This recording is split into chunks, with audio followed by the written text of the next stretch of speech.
The evolution of the circus industry. Ladies and gentlemen, boys and girls, children of all ages, get ready for the greatest show on earth. This was the opening line of the Ringling Brothers and Barnum and Bailey circuses. You may have recognized this phrase that has been used for years to invite people to the circus. However, you might not be hearing that as often anymore.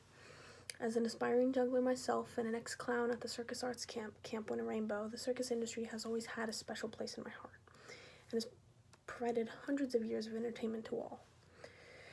Over the last century, the circus industry has declined significantly due to the decreased popularity, animal abuse allegations, and increased costs, but ultimately reinvented itself to keep providing its beloved amusement. Ever since the evolution of the railroad, circuses have boomed in popularity until the Great Depression, leading many companies to their demise. The financial burden became too much, and on top of that, laws were passed restricting the use of animals for entertainment. However, some companies such as Cirque du Soleil revolutionized the industry by borrowing these ideas from Broadway and ditching traditional circus ideals. I'm sure you and many others have seen Cirque du Soleil, and you've noticed that there's not that much animal presence as there was in the traditional circus. At the beginning of the 20th century, circuses were all the rage. When the stock market crashed and the Great Depression hit in 1929, the industry was unable to repair itself from the financial damage. According to the article, The Most Resilient Show on Earth by Philip Loring, smaller circuses that had been in business for 100 years had closed.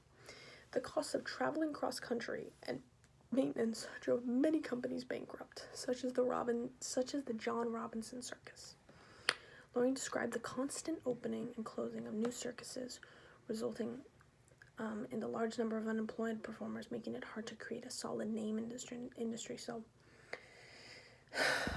the constant bankruptcy and the opening and closing caused many people to become employed on top of the Great Depression. So it ultimately just had not, really done its job as it did before.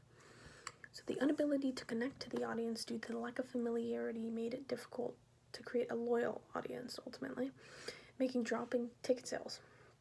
Despite all of the hardship and fight to get customers to open their wallets in tough financial times, bigger companies ended up prevailing. The North American Carnival Museum and Archives report that companies such as the Ringling Brothers and Barnum and Bailey circuses merged to stay afloat. Great idea, right? These companies started to implement more exotic acts involving animals with famous trainers. They also started to have a few free small shows for the people who couldn't really afford the big shows at the time. By the time the industry sort of recovered in the 1960s, attitudes started to change about the treatment of the workers and animals within the 1970s and 1980s. Animal rights activists began to speak up about the abuse and endangerment of the animals needed to teach them these specific tricks. Debbie Leahy, someone who worked for the Humane Society, said, quote, "These animals don't perform these grueling tricks because they want to, but because they have to. You wouldn't see an elephant bouncing on their hind legs in the wild, would you?" She does have a point. Circus animals do not naturally perform these tricks. They are put through extremist treatment and end up performing out of fear for their lives. Many animals even die each year from this treatment, but that's not really surprising.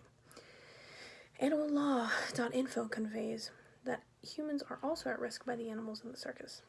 Escaped and provoked animals create extreme threats to the staff and audiences at these circus shows. For example, in 1979, a 5-year-old boy was killed by a leopard when the animal leaped off a stool and out of the ring. And there are so many more instances similar listed on humanesociety.org.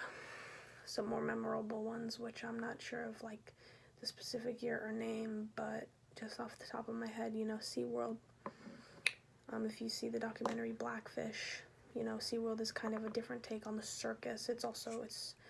It's animal entertainment. So, quote-unquote Shamu. Shamu has been the name for a bunch of, killer whales. And I guess one year in the 90s in the documentary, it shows that the trainers were getting killed because these whales are killer whales, and naturally they are not really great friends with humans. So putting them in a cage and just terrible conditions, making them stressed and pressured and, just not in a natural environment really takes a toll on the killer whale's attitude. So once, they're still huge animals. So you own a tiger, it might snap on you one day. You own a monkey, it might snap on you one day. It doesn't really matter because in their blood they are still wild animals. Animalinfo.com outlines a set of regulations stating that the AWA requires circuses to be licensed and subjects them to periodic inspections by the USDA's Animal and Plant Health Inspection Service, end quote. The Animal Release Defense Fund also states that more than 150 cities and counties across 37 states have restricted or banned the use of wild animals in circuses and traveling shows. Wow. When was the last time you've seen a wild animal in a traveling show? Not that often. Ultimately, these regulations decrease the popularity of the circus industry, causing even more companies to go out of business because their best acts were no longer available. With this type of hurdle that the circus industry needed to jump over, they needed to change their ways. So how were they going to be able to make a lot of money without, entertaining human beings with animals and all these tricks and all these total unnatural things? That's why people went to the circus, because all of these things that the animals were doing were completely unnatural. However, the show must go on, they say. Even with the closure of the most famous circus company in 2017, the Ringling Brothers and the Barnum and Bailey Circus, which was morphed together, as stated before, the industry continued with newly renovated versions, such as Cirque du Soleil. Cirque du Soleil is very popular, it's very accepted. They do shows at Dodger Stadium, at Santa Monica Pier, at all of these larger venues in Southern California and all around the country and all around the world, as it is a French company. They also have a show in Las Vegas, so it is very much accepted, and it has been for a very, very long time.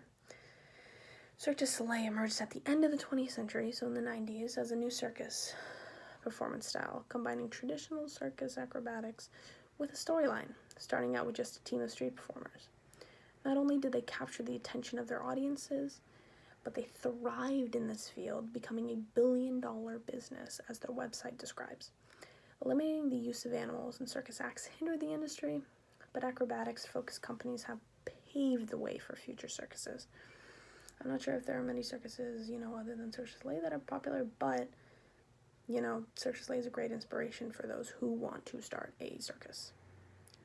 Overall, the circus industry has evolved and adapted in the past 100 years to accommodate for the financial burdens, lack of exotic animal acts, and switched focus to an acrobatic storyline. Many companies have lived and died, but the circus will live on forever. As the Ringling Brothers Circus would say, thank you, and we'll see you down the road.